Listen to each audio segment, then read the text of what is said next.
Big boss मराठीची आपण गेल्या कित्येक दिवसापासून वाट पाहत होतो आणि आत्ता आपण नुकताच या कार्यक्रमाचा फिनाले पाहिला असून या फिनालेमधून एक तर सगळ्यांच्या लक्षात आलं आहे की या कार्यक्रमाचा हा सीझन आत्तापर्यंतच्या सगळ्या सीझन्सपेक्षा खूपच वेगळा असणार आहे.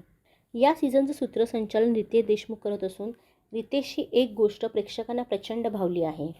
रितेश एक मोठा स्टार असला तरी तो प्रत्येक स्पर्धकाशी अतिशय आदराने वागत आहे आणि त्याची हीच गोष्ट प्रेक्षकांना प्रचंड आवडली आहे. बिग बॉस मराठीचं आणखी एक वेगळेपण म्हणजे ह्या सीझनमध्ये बीबी मनी, पॉवर कार्ड यांसारख्या गोष्टी इंट्रोड्यूस करण्यात आल्या आहेत.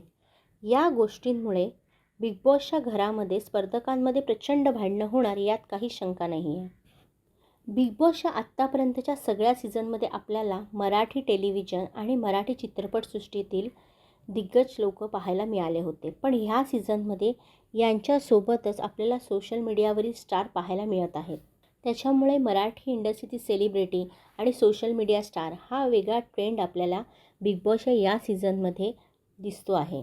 बिग बॉसच्या घरात कोणता स्पर्धक किती दिवस राहणार हे सगळं वोटिंगवर ठरलेलं असतं. बिग बॉसमधील या 16 स्पर्धकांचे सोशल मीडियावरील तुम्ही फॉलोवर्स पाहिले तर प्रत्येकाचे फॉलोवर्स हे अनेक लाखांच्या किंवा करोडोच्या घरात आहेत. त्यामुळे कोणता स्पर्धक किती दिवस घरामध्ये राहणार हे फॉलोवर्स ठरवणार आहेत असं म्हटलं तरी ते चुकीचं ठरणार नाही.